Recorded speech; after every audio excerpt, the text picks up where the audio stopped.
qu'est-ce que je fous dans cette poubelle? Ouais, moi aussi je me pose cette question. Je me nomme Albert Podingue. Et nion de nion, je ne gagne pas un pognon de dingue. Qu'est-ce que je fous dans cette poubelle? On m'a jeté. Et pas qu'une fois. Oh, je ne suis pas seul. Vous en balancez tellement dans vos poubelles, c'est à vomir. Vous balancez tout. Vos fringues, vos meubles, vos bagnoles, de l'électroménager comme s'il en pleuvait.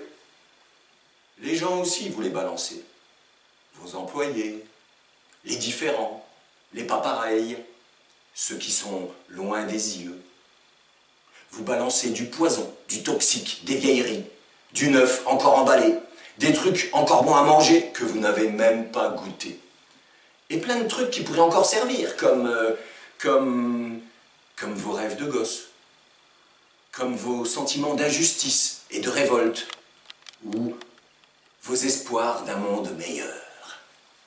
Et tout cela enfoui sous des tonnes de concessions, d'adaptations, d'individualisme et d'arrivisme, écrasé sous le poids du quotidien, le poids des années et du réalisme économique. Nous sommes des millions, des milliards, jetés à la poubelle, parce que nous avons soi-disant trop servi, ou même avant d'avoir servi. Et pour bien nous persuader d'y rester dans notre poubelle, ils essaient de nous mettre dans la tête que nous ne servons plus à rien.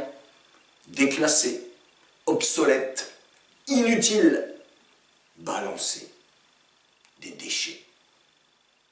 Est-ce qu'ils peuvent te baratiner à Pôle emploi, à la télé, dans leurs discours, pour t'expliquer que c'est de ta faute si t'es dans la merde?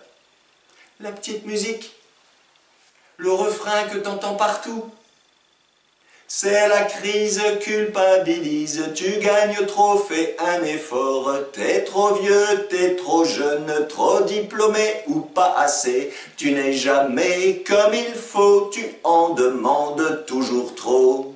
C'est la crise, culpabilise, tu gagnes trop, fais un effort. Les politiques vont s'augmenter, mais ton salaire, il est gelé. Les actionnaires vont se goinfrer, ton salaire, ils l'ont bloqué.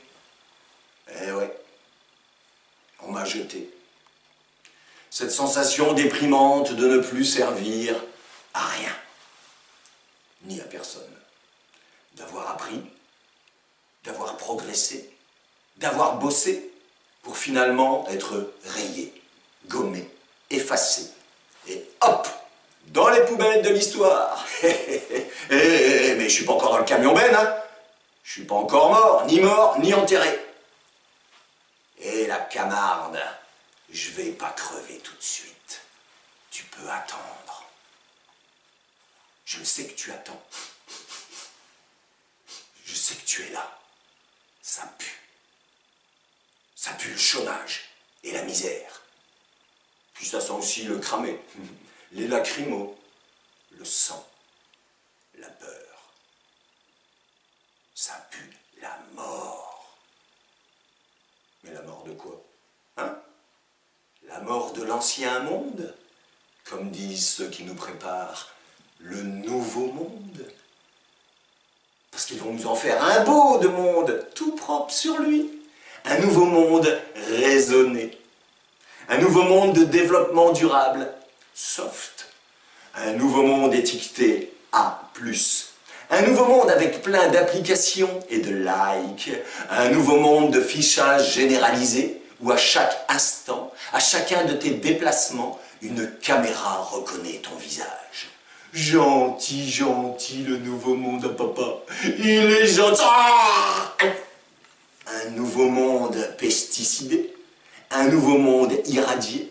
Un nouveau monde resto du cœurisé. Un nouveau monde d'affamés. Un nouveau monde GTA. Un nouveau monde Call of Duty. Un nouveau monde qui, même au fond d'une impasse, appuie sur un bouton et fait apparaître un hélicoptère pour le sauver, malgré tous ses crimes. Et que même quand il devrait mourir, game over, repeint en vert, il ressuscite. Salopard, pour conduire la planète à sa perte. Parce que le nouveau monde qu'ils nous te vendent à coups de pub et d'élections, avec leurs beaux discours, leurs audits, leur restructuration et leur externalisation, leur sommet pour la planète où les décideurs décident. Si tu n'en changes pas les règles, il sera ta ruine. Ils veulent nous faire pleurer avec les Champs-Élysées en ruine, parce que c'est la vitrine de la France, la plus belle avenue du monde. Mais justement, c'est ça la vitrine de la France. Elle est un peu étoilée, la vitrine. Elle a pris des stars. C'est normal que les Champs-Élysées soient en ruine, vu que tout le reste est en ruine. Ça fait peur aux touristes. Et si on en avait marre d'être qu'une vitrine pour touristes? Regarde la réalité en face, sans vitrine, sans écran falsificateur. Regarde nos régions, regarde nos villes, en ruine. Combien de friches industrielles? Combien d'activités délocalisées à l'autre bout du monde? Combien de banlieues abandonnées? Combien de populations parquées dans les ghettos? Combien de centres-villes désertés et de commerces ruinés? Le pays est en ruine. Regarde nos villages, regarde le nombre de maisons fermées à vendre et qui vont pourrir parce que personne ne veut plus vivre et crever dans ces déserts. Qui en a fait des ruines? Qui a supprimé les lignes de train? Qui a autorisé les milliers de supermarchés? Qui a fermé les écoles? Qui a tout fait pour accentuer la concentration des terres et la fin des petites fermes? C'est le progrès. Il a une sale gueule, le progrès. Nos campagnes, même les plus belles et souriantes, sont en ruine. La nature meurt, les oiseaux, les animaux disparaissent, et nous sommes les prochains sur la liste. Qui a soutenu et promu pendant des décennies pesticides, insecticides, engrais chimiques, main dans la main avec les lobbies de la chimie? Qui a rendu les sols stériles, éliminé les insectes, les oiseaux, euthanasié nos rivières, empoisonné ce que nous mangeons? Qui est responsable de nos cancers? Qui a autorisé la construction de 58 réacteurs nucléaires qui sont autant de bombes à retardement qui criblent le territoire? 58 catastrophes potentielles, mais aussi 58 gouffres financiers qui feront bientôt de l'électricité française la plus chère du monde. Parce qu'il nous faudra payer les milliards du démantèlement et du traitement des déchets que nous ne savons pas encore faire. Des ruines qui vont obscurcir notre avenir pour des millions d'années. Ce que nous allons devoir payer, ce sera autrement plus important que les centimes d'euros sur le litre de gasoil. Ça va être les frais de la transition énergétique. Les vrais frais. Nous n'avons pas fini de payer les choix désastreux de notre élite. Tous ceux grands politiques, grands économistes, grands ingénieurs, qui sont sortis depuis la guerre de nos grandes écoles, fierté de notre grande nation, pour nous foutre dans le mur.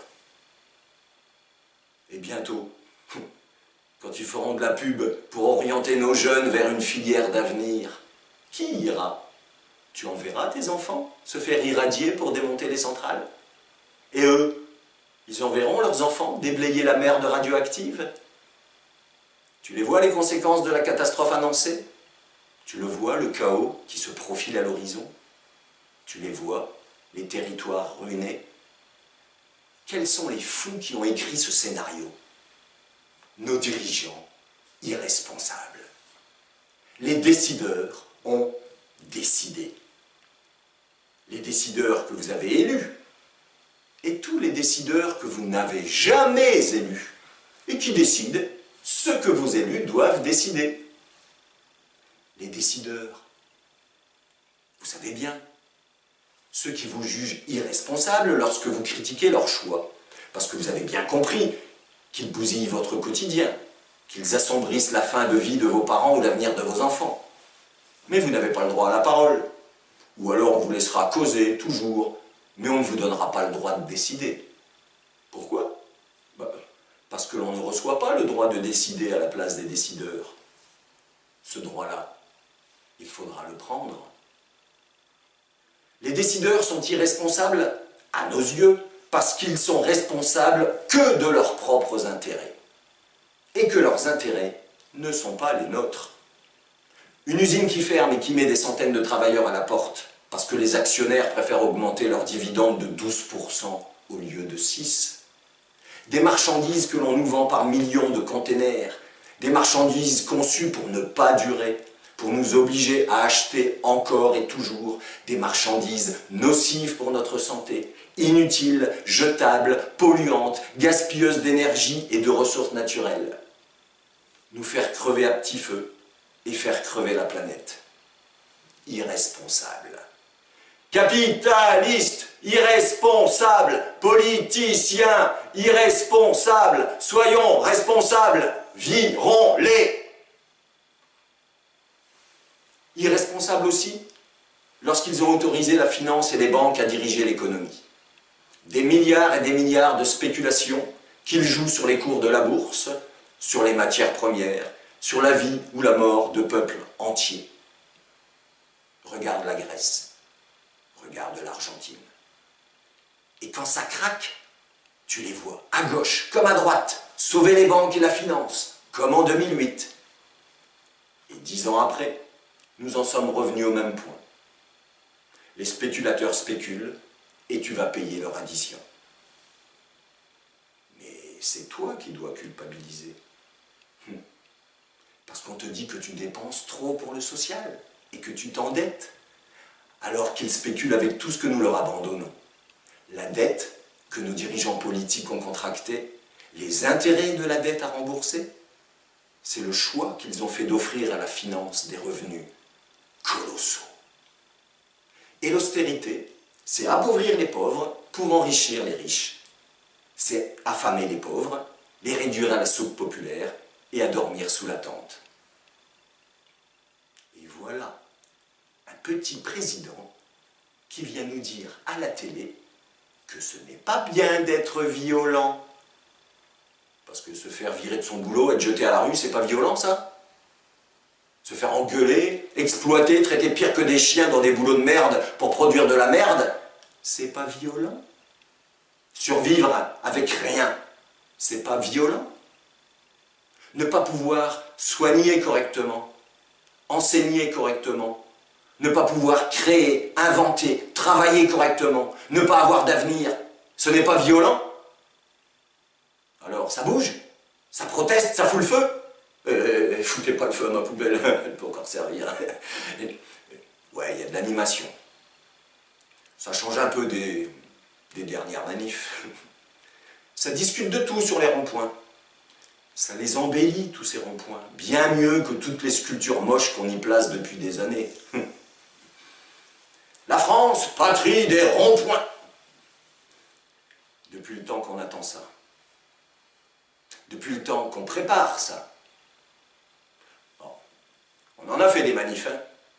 On y chantait des trucs comme travaillez plus pour crever plus vite, travaillez plus pour crever plus vite.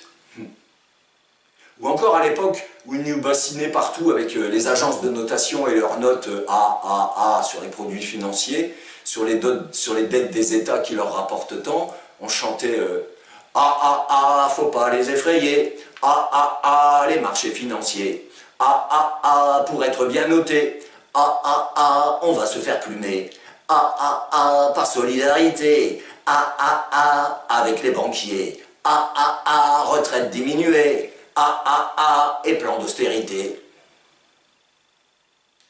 Ouais, des manifs, on en a fait.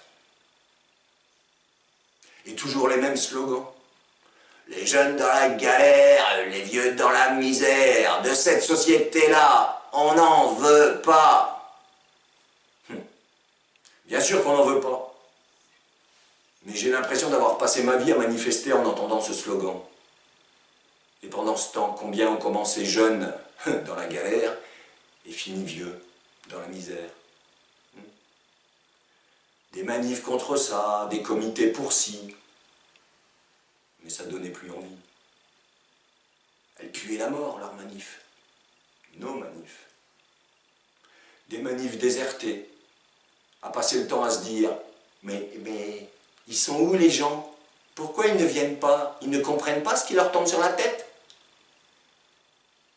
Là aussi, des ruines. Des ruines idéologiques. Des partis, des syndicats, des schémas de pensée, des raisonnements, des pratiques, des discours militants en ruine. Pourquoi des ruines? Bien sûr, il y en a eu des luttes, plein, des défaites, des victorieuses, et des élections, et des révolutions parfois, et des élections encore. Mais au final, plus d'un siècle d'espoir trahi et de désillusion. Avec la question de l'alternative qui hante notre époque. Ce système est pourri, mais quoi mettre à la place? Si c'est faire la révolution pour mettre au pouvoir un parti qui s'accapare les postes, les richesses et tôt ou tard impose une dictature, non merci. On connaît. Ça nous a bien refroidi. Et pour certains, d'une balle dans la tête. Si voter aux élections, c'est subir toujours la loi des riches, quels que soient les politicards élus, pourquoi voter?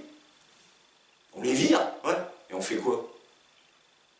Ce système est pourri, mais quoi mettre à la place? Voilà pourquoi l'espoir est en ruine. Mais dans ces ruines, la vie qui renaît. Depuis des décennies, des gens qui fouillent les ruines, qui déblayent les gravats pour reconstruire. Tiens, ça peut encore servir, faut pas le jeter à la poubelle. Il y a un tri sélectif qui s'opère. Des militants politiques, des chercheurs, des économistes qui cherchent, qui décortiquent, qui analysent, qui réfléchissent et écrivent dans l'ombre des livres dont on ne parle pas sur RBFMC. Des luttes minoritaires où s'inventent de nouvelles pratiques, où les jeunes tentent de ne pas reproduire les erreurs de leurs anciens, et où des anciens tentent de transmettre aux plus jeunes l'inventaire des voies de garage. Il faudra bien en reparler de tout ça. Il faudra bien que ceux qui luttent s'emparent de ce travail intellectuel accompli. Ce que tous nos dirigeants voudraient que vous ne lisiez et compreniez jamais. Que surtout, vous ne vous débarrassiez jamais de ce sentiment d'impuissance, de ne pouvoir rien contre le rouleau compresseur du système. En attendant, dans les manifs, ça ne cessait de ressasser en boucle ces sempiternels slogans. « On lâche rien! On lâche rien !» Mais c'est quoi ces conneries? On lâche tout. Ça fait 40 ans qu'on lâche tout. J'en ai 40 années dans les pattes des manifs. Et pas besoin de se battre avec des flics pour se prendre des claques dans la tronche. 40 années de manifs, 40 années de recul et de défaite. Tous ensemble, tous ensemble, tous. Tous ensemble. Mais pourquoi faire? Camarades militants, ces petites manifs plan-plan, c'est bien décourageant. Que veulent tes dirigeants? Que veulent tes dirigeants? Des luttes pour éviter des licenciements. Des luttes pour ne pas perdre les acquis. Des luttes pour empêcher la énième réforme de passer. Des luttes défensives, de repli, de défaite programmée. 24 heures de grève tous les 6 mois, ça va faire très peur au patronat. 24 heures de grève tous les 6 mois, c'est la petite balade des syndicats. D'ailleurs, c'est peut-être pour ça que ce sont toujours les mêmes qui manifestent. Ils font leur petit tour, ils suivent leur petit parcours, et ils reviennent au point de départ. Ils tournent en rond. Ça tourne en rond, parce que ça tourne en rond aussi dans nos têtes. Et quand on les lève, nos têtes, on voit les charognards qui volent et qui tournent en rond, prêts à nous bouffer.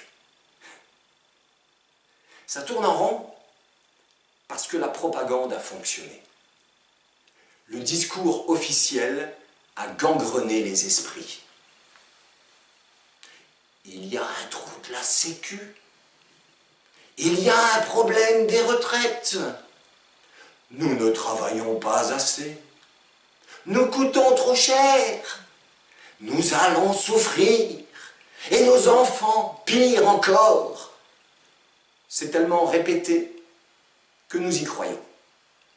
Nous nous y préparons, soumis à la fatalité économique. Ils assènent leurs croyances de la pub aux infos, de leur omnipotence. Ils remplissent les journaux, sûrs de leur importance, leurs prêtres économistes avec condescendance nous offrent en sacrifice. Nous sommes des privilégiés. Nous gagnons trop. Nous avons des avantages. Et cela nous empêche d'être compétitifs à l'heure de la mondialisation. Nous devons être plus flexibles. Nous devons augmenter notre productivité. Nous devons devenir des pions interchangeables, subir les humiliations, ne plus être reconnus pour notre savoir-faire, pour notre niveau d'études ou pour l'expérience que nous avons acquise pendant toute une vie. C'est le refrain que nos ennemis nous servent depuis des décennies. Et nous avons cru nos ennemis. Enfin, c'est un peu plus compliqué. Nous avons cru ce que l'on nous racontait et nous avons mis longtemps à comprendre que ceux qui nous le racontaient, quelle que soit leur étiquette politique, étaient nos ennemis. Et encore, tout le monde n'a pas compris. T'as un régime de retraite avantageux? Bien fait pour ta tronche si tu le perds. T'es un privilégié. T'as un statut qui te protège. T'es fonctionnaire. On ne peut pas te virer. Privilégié. T'as un bon boulot? Privilégié. T'as un boulot pourri? C'est mieux que rien. Privilégié. T'es au chômage et tu touches des sous? Privilégié. Tu as le RSA? Privilégié. Tu vas au resto du cœur? Privilégié. Tu bosses pour un bol de riz? Mais t'as 3 grains de riz de plus que moi? T'es un privilégié. T'as un carton dessus de ta tête et tu te chauffes sur une bouche de métro? Bouge de là. Privilégié. T'es pas encore usé, crevé, laminé par cette vie de merde? Tu tiens debout? Privilégié. Flux et reflux industriels dans la sidérurgie. Sous un crachin lacrymogène par vague, on licencie. Dans une cuisine, un homme qui pleure, ses quelques larmes sur une toile cirée. Mais dans le bassin, 6 mois plus tard, on repêchera un suicidé. Un homme, une femme qui pleurent, c'est peut-être un futur noyé. Mais des centaines, mais des milliers, ça nous prépare un raz-de-marée. Tu t'es flingué parce que tu ne pouvais plus payer tes traites? T'es tranquille maintenant, privilégié. Nous devons accepter des emplois payés une misère.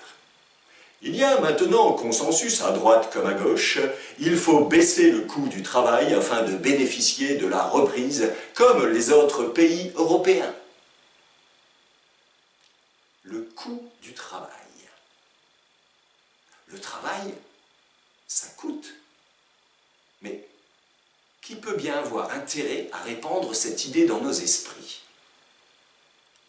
Le travail ne coûte pas, il crée les richesses. Lui seul crée les richesses. C'est le travail qui crée les richesses. C'est ce travail qui nous crée, qui nous fait humains et qui fait société. C'est le travail qui crée les richesses, pas les actionnaires, pas les banques, pas les investisseurs. Les voilà, ceux qui ont intérêt à te faire croire que le travail coûte. ceux qui ont le pouvoir économique. Parce que si tu comprends que toi-même, tu es à l'origine de toute richesse, tu peux comprendre que tes maîtres sont des parasites. Et comprendre ça, c'est la première étape pour contester leur pouvoir. Ils veulent donc que tu sois persuadé que le problème, c'est toi. Tu cumules toutes les tares, tu n'es pas assez formé, tu n'es pas assez réactif, tu t'adaptes mal, culpabilise. Tes maîtres, eux, ne sont pas des privilégiés. Ce sont des gens responsables, utiles à la société, qui apportent des solutions à tes problèmes. C'est par altruisme et philanthropie qu'ils t'embauchent. Et ce sont toutes ces qualités qui justifient leur fortune. Ils possèdent tout. Ils gagnent 50, 300, 1000, 10 000 fois ton salaire. C'est pour te faire sentir à quel point tu n'es rien, poussière de travailleurs. Eux étaient prédestinés. D'ailleurs, les sommes qu'ils amassent sont tellement exorbitantes qu'elles nous sont inintelligibles. Carlos Ghosn, 40 000 € par jour. Nous entendons l'information, mais nous nous détournons bien vite de ces chiffres aveuglants, tel l'esclave devant la face du pharaon. À force, on en est arrivé là. Tu peux bosser gratuitement. Ton employeur te rend service. Il te forme. Remercie-le. Prosterne-toi. Baise-lui les pieds. C'est grâce à lui que tu vas devenir employable. Et si les jeunes en sont à accepter d'être à ce point méprisés, à végéter des années de stage bidon en petits boulots, c'est pour éviter le chômage. Trop génial le chômage. La peur, la culpabilité, l'angoisse et la honte. Tout est là pour te fragiliser, pour te torturer, pour te rendre docile, obéissant, pour te faire collaborer, pour te rendre flexible, soumis. Allez, courbe-toi. Encore un peu. C'est la crise culpabilise, tu gagnes trop, fais un effort, un stage gratuit pour te former, un stage gratuit pour te former, un stage gratuit pour te former. Et tu voudrais quand même pas qu'on te paye. Un stage gratuit pour te former, te v'là trop vieux et t'es viré. À la poubelle. Et pourquoi nos jeunes acceptent-ils cela ? Parce qu'ils respectent les croyances de leurs parents. Ils disent la France, pour nous embobiner. Ils servent la finance, les patrons, les banquiers. Ils disent croissance, croissance, compétitivité, ils servent la finance, mais pas nos intérêts.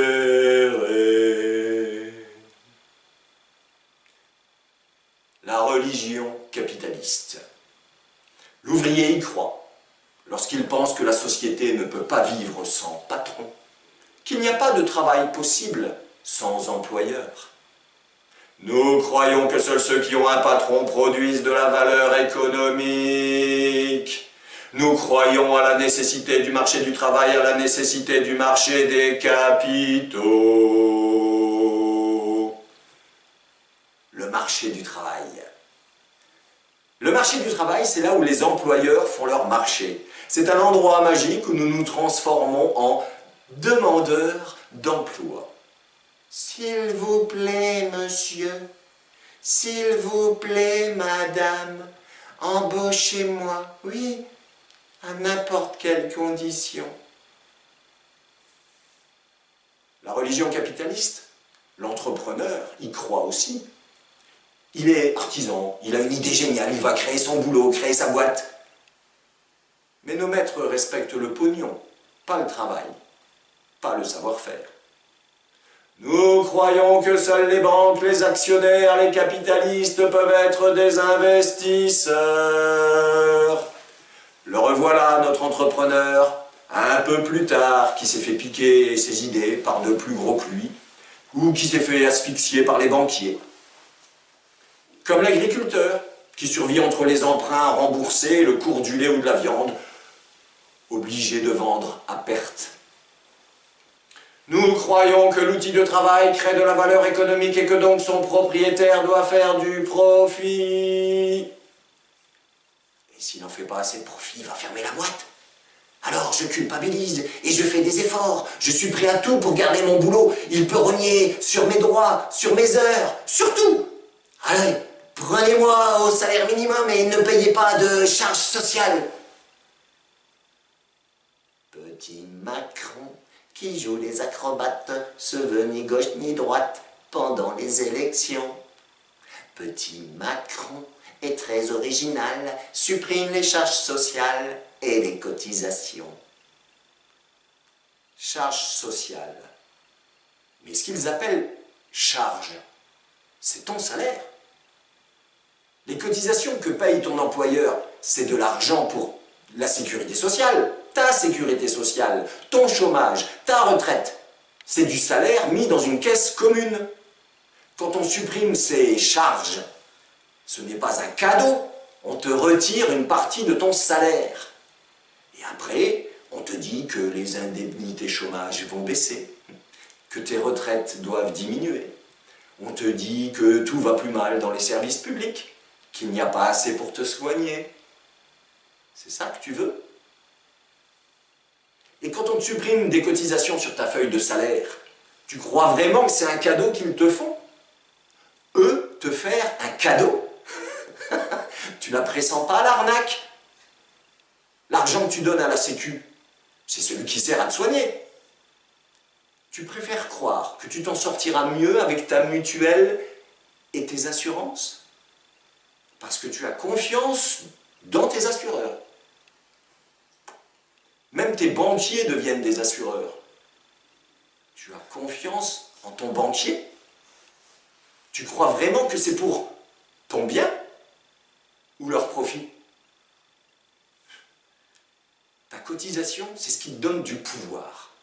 On te dit qu'on augmente ton pouvoir d'achat en te la retirant, mais c'est du pouvoir qu'on te retire. Oui, c'est normal de cotiser. Cotisons tous. Ce qui n'est pas normal, c'est que nous n'ayons pas le contrôle sur ce que nous donnons. Je t'en reparlerai un jour. Petit Macron impose la loi travail, candidat des patrons, candidat piège à con. Mais le mieux encore, c'est que tu n'aies pas de salaire du tout. Deviens auto-entrepreneur. Exploite-toi toi-même. Au nom de la liberté d'entreprendre, on retournera au 19e siècle. Vieux, tu crèveras dans la misère. Aujourd'hui, ils te volent demain. Aujourd'hui, ils nous volent demain! Mais non, brebis égarée, tu n'es pas dans le droit chemin. Nous entrons dans le meilleur des mondes. Nos grands prêtres économistes l'affirment. Tu souffres aujourd'hui, mais c'est pour atteindre le paradis demain. Tu fais des sacrifices, mais c'est pour assurer les profits de ceux qui créeront des emplois demain. Hein? On te l'a déjà dit. Ça fait 40 ans qu'on te le dit. Hein? Tu vois, c'est bien la preuve que tu n'as pas suffisamment fait de sacrifices. Aujourd'hui, ils nous volent demain. Notre demain et celui de nos enfants.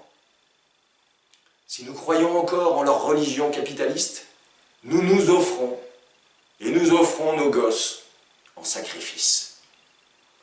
Le code du travail, ils veulent le saccager. Les salariés, ils veulent les bousiller. Services publics veulent les éliminer.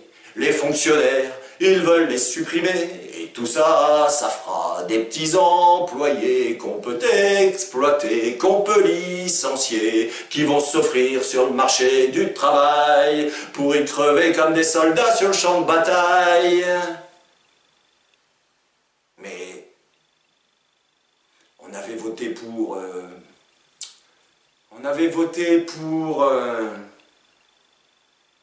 Pour qui vous avez voté? Vous vous en souvenez? Peut-être. Mais pourquoi? Pour ça?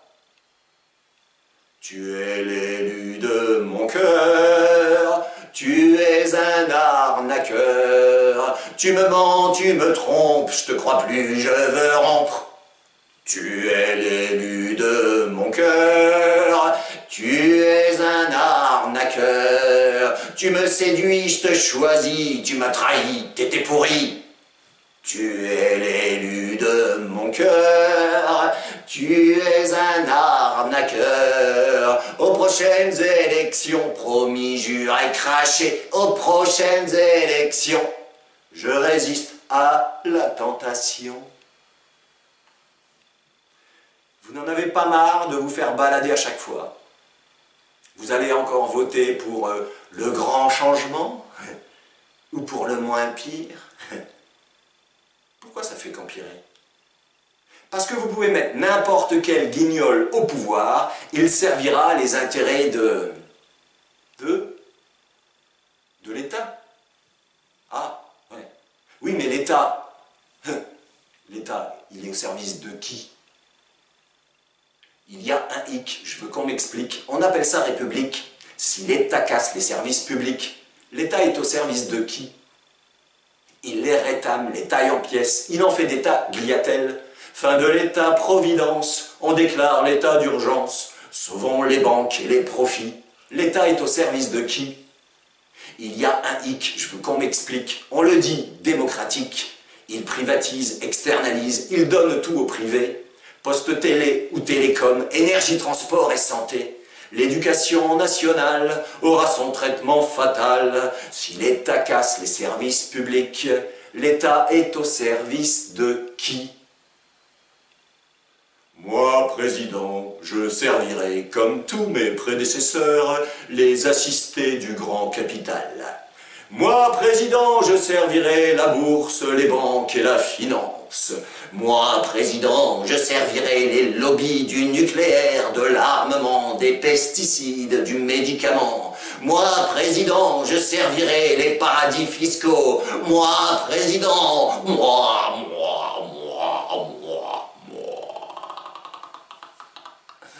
On remplace le président par un président, puis le président par encore un autre président, et les politiciens par des politiciens, qui nous resservent les mêmes solutions qui ne font qu'aggraver notre situation depuis des dizaines d'années.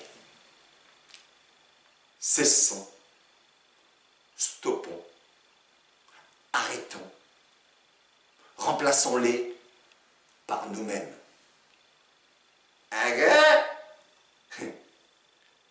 Ils sont payés à nous mentir, ils sont payés à nous trahir. Soyons modernes, virons les politiques. Oh, mais c'est pas bien, vous faites dans le populisme. Pourquoi? Dire que le peuple doit vous virer, cela vous choque? Normal.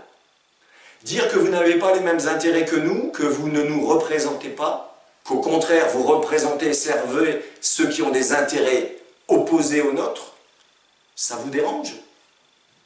Normal. Ils sont payés à nous mentir, ils sont payés à nous trahir. Soyons modernes, faisons de la politique. Dire que le peuple doit apprendre à gérer ses affaires lui-même, c'est du populisme. Ah. Dire que le peuple doit cesser de quémander du pouvoir d'achat et prendre réellement le pouvoir pour décider de tout, c'est du populisme. Dire que le peuple doit non seulement mettre en place un réel pouvoir démocratique, mais que cela n'a aucun sens s'il n'a pas aussi le pouvoir économique. C'est du populisme. Donc la démocratie Démos Kratos, le pouvoir du peuple, c'est du populisme. Donc, les gens qui sont élus démocratiquement au nom du peuple viennent nous dire que le peuple qui veut s'occuper de ses affaires, c'est du populisme. Ah ouais. Alors vous nous avez raconté des conneries depuis des lustres avec votre suffrage universel, vos élus représentants du peuple souverain. Ou alors la démocratie n'est pas la démocratie. Il faudrait savoir de quoi on parle. Il faudrait se mettre d'accord sur le sens des mots et sur des actes concrets. Qu'est-ce qu'on veut? Qu'est-ce qu'on jette à la poubelle? Qu'est-ce qu'on recycle? Ah, la Camarde! Ça pue la mort. Mais la mort de nos idéaux ou la mort de ce système? Qui va pousser l'autre dans la poubelle? Ils sont payés à nous mentir, ils sont payés à nous trahir. Ah, ça triera, ça triera, ça triera. Faudra trier dans nos idées. Qu'est-ce qu'on garde? Qu'est-ce qu'on jette? On en reparle les prochaines fois. Je me nomme Albert Podingue. Et nion de nion, je ne gagne pas un pognon de dingue. Qu'est-ce que je fous encore dans cette poubelle? Qu'est-ce que je fous encore dans cette poubelle? Faudra bien que j'en sorte.